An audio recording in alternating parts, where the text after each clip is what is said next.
Alrighty.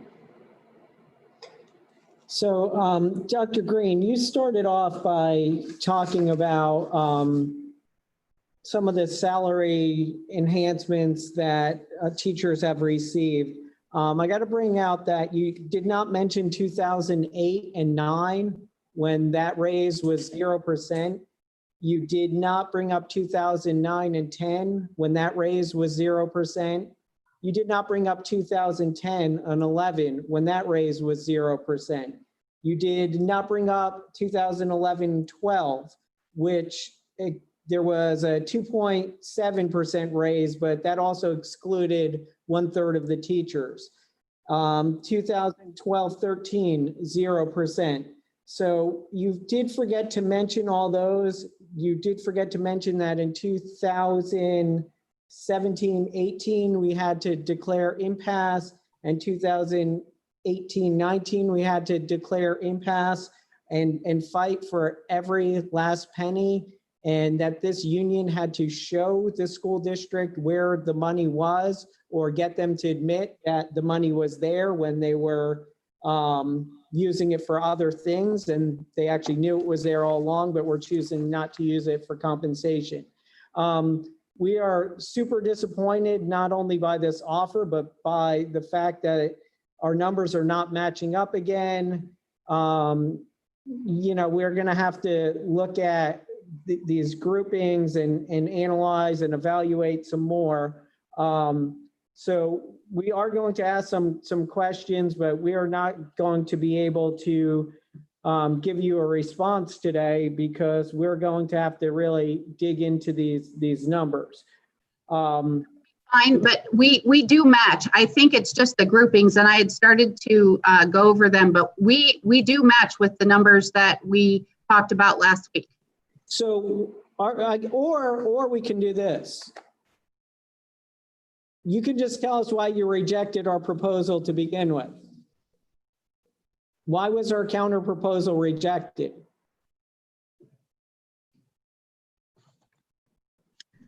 The one from September 21st? Yes. Well, because there were some figures in there and some additional money from the board that we are not in any position to pay. I do want to remind you that there was a pretty significant raise last year, and we addressed the compression issue with the longevity. We specifically talked at the table last year that was going to that was part of the issue was to deal with that compression issue from a few years ago. So when you make up that amount of money, like there's no reason to go back and talk about it. You've already righted that wrong. And that is what we did last year. And then we continued on with it with the leapfrogging pay that we had. Okay, well, I want to remind you. I gotta say, we do not agree that righted that wrong or came even close to righting that wrong. It was a step to right the wrong, but okay, but let me just say, we paid every single person during the shutdown. We have, even though we have cut positions this year all across the board, we have stayed away from schools, and we have not sent one person out the door without a position. Any money that comes over and above that bottom line, which everything that I outlined before is coming from that bottom line, is a potential to funding decreases, which are going to occur without a doubt, if not next year, 2022 specifically, if not after the beginning of the year, which we don't know, 2022. And all right, so let me ask you this. First of all, have you guys, you've dipped into your $19 million reserve that's been spent? Once again, if we have a decrease from the state of $20 million, that 19 isn't going to go very far without decreasing hundreds of positions. And so have you dipped into your $3.5 million FEFP reserve fund? We, again, everything that we do now, Anthony, has impact down the road. Okay. So we're trying to be fiscally responsible, knowing what is going to come, looking at the history that we had the last 2 times we have been in recessions. We want to keep our people employed. We do not want to be cutting hundreds of positions. So how much funding have we lost this year so far? We had an increase, but the responsibility that had to be taken up by that increase put us in the negative to where we cut 130 positions. We eliminated regional busing. We have not filled positions away from schools. But even though we had an increase, that money was accounted for, so much so that we still had to cut positions this year. Okay, so just to be clear, we're playing this what if game. So what if we burn through our $3.5 million for FEFP reserve? What if we blow through the $19 million for emergencies? I can't stress that enough. What if we actually have funding cuts?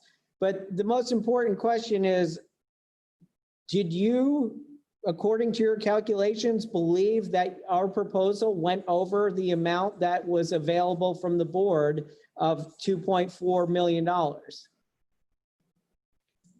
There is not $2.4 million available from the board. We have talked about all of the information that all of that money and what it is earmarked for. We have pointed you exactly to where the discussion came from at the board meeting and in all the presentations. Compensation is but a piece of that money. And of that piece of that money, there are still other employees across the district besides teachers. $2.4 million was not laid aside for compensation in any way, shape, or form. Well, Dr. Green, somebody's lying and it's not me. Somebody's lying and it's not me, because that's what was told to me by the superintendent, that $2.4 million was available for compensation. I'm not saying just for our employee group, but clearly was for compensation. Compensation along with other things, anticipated enrollment fluctuations, anticipated cuts, additional monies into the health insurance plan, depending on what happens there. Not just compensation. Right. You are trying to create yet another slush fund. That's another slush fund. I have the link from the board meeting. 19. Dr. Green, somebody's lying and it's not me. Somebody is lying and it's not me. Somebody's lying and it's not me. Somebody must be giving you incorrect information, because that was what was told to us. We have the link. It says the word compensation in there, so we know what it says. Kyle had some questions about the changes in the numbers, since you guys agreed on them and then there were changes. Dr. Green, I have a huge misunderstanding on, I don't know what we're calling it, but it's the 4th line down on proposal 2. Number 2 that says HB 641 ineligible and teachers greater than 46,550. I believe that number is 2,406.707. Correct. So that 241, Kyle, is part of the 2653. So if you take 265, I'm confused as why. Because the amount of money to get those ineligible people up to the 46.5 and the 2% if they didn't get it came out of the pot before the district funds went into it. That's incorrect, Dr. Green. No, that is correct. That's what our numbers represent. That is what it represents. Dr. Green, can you say that again? So of the non-classroom teachers who make less than 46.5. Okay. The first pieces of money of that to either get them to 46.5 or to get them to the 2% comes out of the 20% pot. Dr. So- Green, what you So are describing, 241 is a subset of 2653. So you're not adding those, you're subtracting those from the 2653. Once the 20% pays for that, then so Dr. Green, because I think this is worse than you even presented. So what you're saying is that the 2% is gonna fund increasing the minimum salary for the teachers that were ineligible. no, Kyle. You see how in the very first line, House Bill 641, 1,794 teachers who are eligible under the classroom teacher rule Yes, will make 46.5.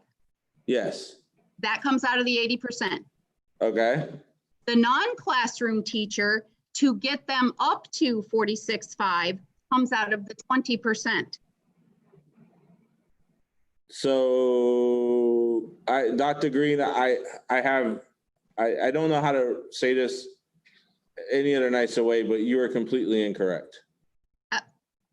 Because just here alone, if you look at the second line that says HB 641, well, it's the third line, and HB 641 ineligible, less than 46,550.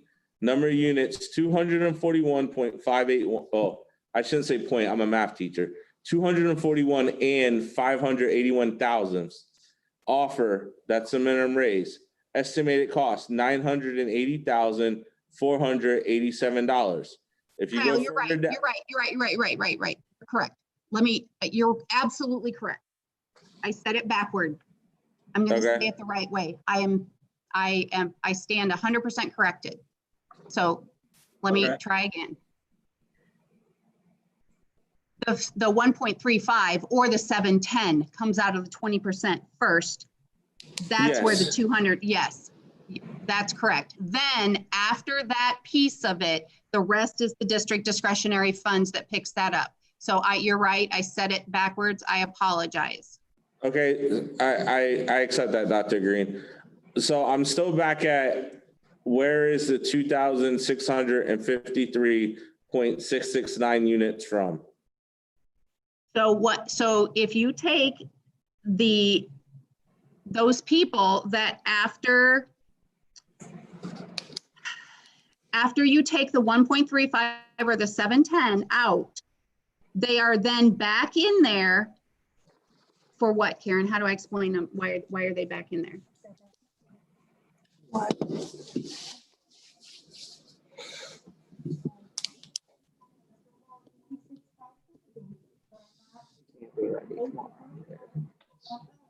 They can't.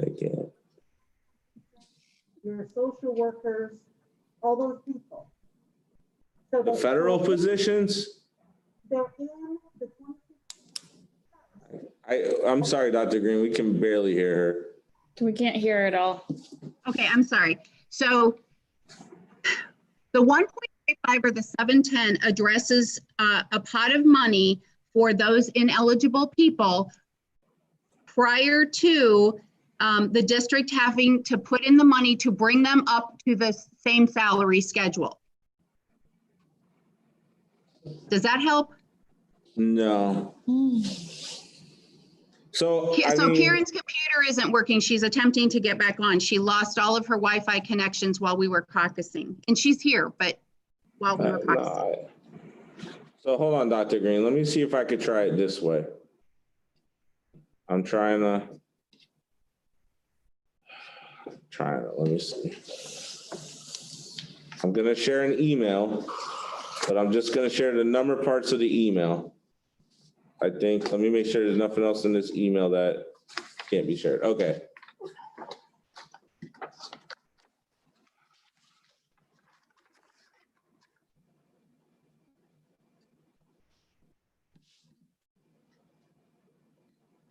Dr. Green, can you see my screen?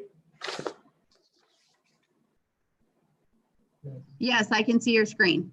Okay, so I'm referring to this, when I'm referring to the numbers, this is what I was referring to. That's correct. Okay, so I have 2,406. That's correct. Okay, so I'm very confused about the So I'm going to 2,000. say it again. Take 2653 in your computer, in your calculator, and subtract the 241. The two. And what do you get?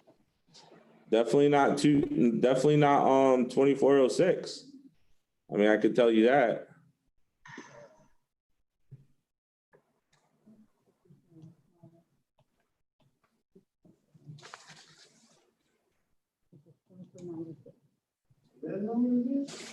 Yeah, I No. get two. I get.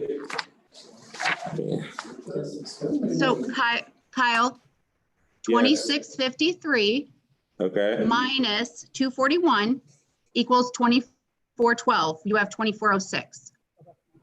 Or Karen has 2406. So Okay, 6 people were up. So even if we accept that notion right there, I'm once again and still confused about why are those people being included in the $710 raise when they got their minimum salary increased to $46,550. There's 2 pieces. The first off is the 20% of the legislation allows them to get some money. And the part of the 20% legislation that is being charged to them is the 1.35 or $710. The district contribution to bring them up to $46,550 is the $980,000.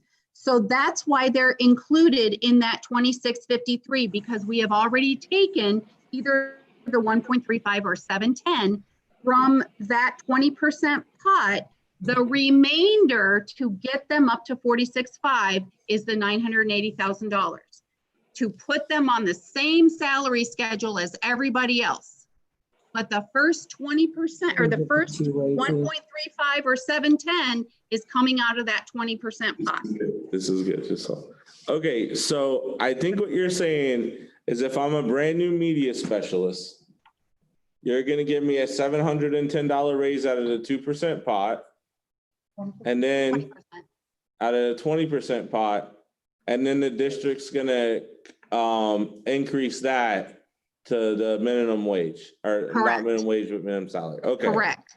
So they're shown under by themselves to show what the district will infuse to bring them to right that wrong in the legislative language, and to come and to let them know that we value everything they do, just like the classroom teachers, which the legislature forgot. Then they're included in the 2653 because we did take that original 1.35 or 710 from that group, from that 20%. This is like a typical BPS thing to try to do it on the cheap and get somebody else to pay for the raise and then take credit. I got to respect it, but I mean, that's what we see all the time with BPS. It's the legislation. Dr. Green, BPS could bring money to make it whole and not try to use the 20%. $980,000.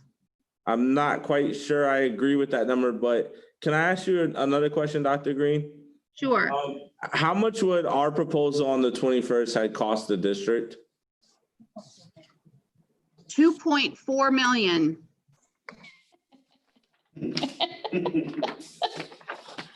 Okay.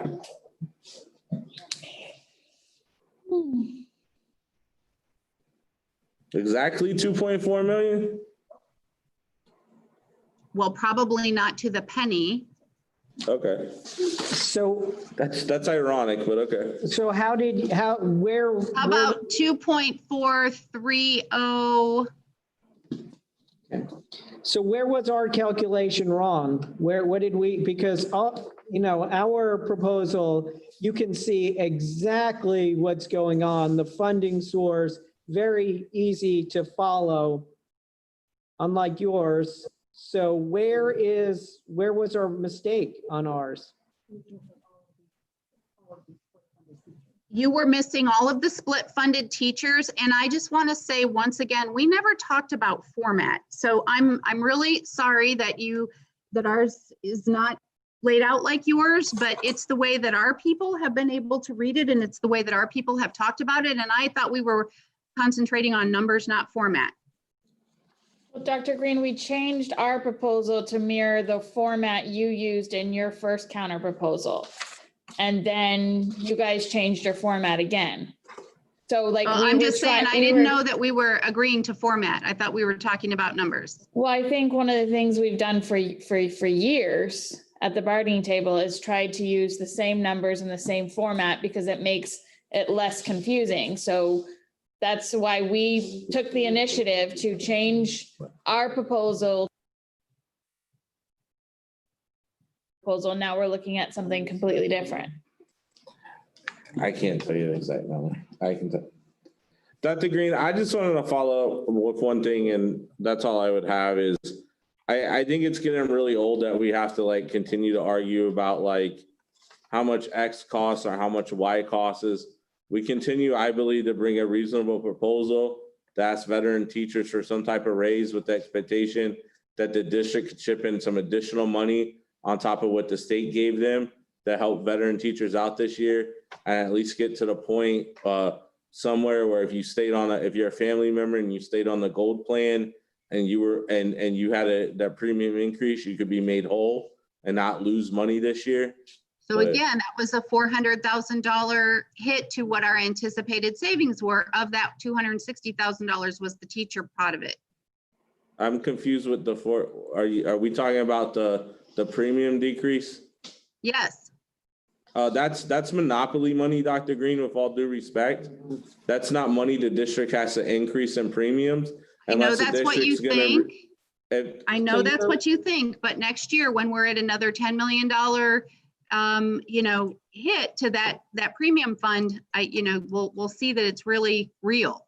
So is the district gonna pay the $10 million next year too, or are they gonna put it on the teacher's back? They have a $4.7 million recurring commitment to that fund. And they had a $5 million this year, which all told, we talked about what that was for teachers, over $6 million. Well, okay, so you're saying that $260,000, you're committing that to the health insurance trust fund this year? Because I don't think that's what you're saying. I think No, you're what I'm playing saying, the Anthony, shell is game. what I'm saying is when you decreased your premiums after what was recommended by the SIAC, it was a $400,000 hit to the bottom line of what was expected. It was a $50,000 difference between, but you're not putting that money into the trust fund. So it's not an honest game you're playing. You're saying we could possibly, potentially not have $260,000 in there next year. So we're going to pretend like we're giving that to you in a salary increase. That's not an honest Anthony, I didn't say salary increase. I said compensation package. Then why is it on this page? I mean, Because it's part of the compensation package. But we're not getting But you're not actually compensated. paying that money, Dr. Green. Yeah. The district You're is not saving paying it that in money. premiums you're saving it in premiums for the gold plan than what was going to be anticipated. But that being said, our numbers match. No, here's what doesn't match. We need to, I mean, part of this, it just feels like it's, like Kyle says, it's a waste of time. If you guys are not willing to commit to more funds, then it sounds like, Well, we're at an impasse and it is what it is. So here's what I know. You have a couple thousand people out there waiting to realize this 46,550 in their paycheck. We get calls every day. Okay. We so got a call the very first day that you publicized the all my- parental leave about somebody wanting to use the parental leave. Okay, so all People my are veteran waiting. teachers out there, it's Carol Green, is her name, and is her email up there? Yep, green.carol They can find me. Brevard Public Schools. You tell her what you think about a $700 raise this year. Please do so, because I'm sure you're only hearing from one segment of the employees. So, I mean, but this is just typical BPS tactics. I've already told the membership, they're already starting with their whole, well, we want to get it in your pockets as quickly as possible, and the union is standing in the way. That trick is as old as dirt. You guys do it every year. But then again, once we settle, you can never figure out how to actually get the raises and the checks quickly. So it's just a tactic. Well, and I'm going to tell you, this year, it's going to be a little different in that we've got some machinations with our AS 400 that we're going to have to do to be able to get the legislative response. And we have been working diligently behind the scenes to make sure that we're ready to go when we settle. All right, so you're ready to pay out today, Dr. Green? yes, it will be in our next checks if we settle I today. said, we're ready to get the AS 400 in line when we settle. Are you ready to accept our proposal? No, we are wholeheartedly. I wholly think that's dishonest, though, to say we're trying to pay our teachers as soon as possible. If BFT would just agree to this nasty medicine we're making you drink, we'll pay you right away. So are Kyle. you ready to pay us in the next Kyle, check? come on. Oh, no, we're not ready. All right, so we absolutely have to look at these numbers, put it in a format that we can understand. I'm still struggling to follow your formatting. We have to make sure your numbers are accurate. With that said, we can meet tomorrow at 4 o'clock. Are you going to be ready? Are we going to be ready? I think the ball's in your court. You mean, are Okay. we available at 4 Yeah. o'clock tomorrow? Yeah. Is that what you mean? Are we available? Yes. Kyle, can you perhaps stop sharing your screen so I can get back to my screen?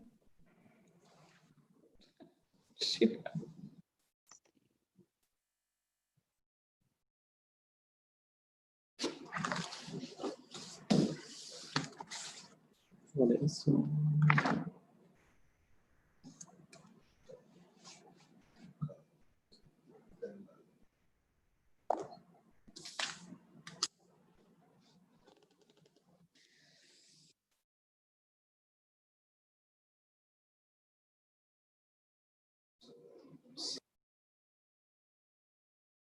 So I don't know how many people are available tomorrow. I am available tomorrow. You might just have me, but I am available.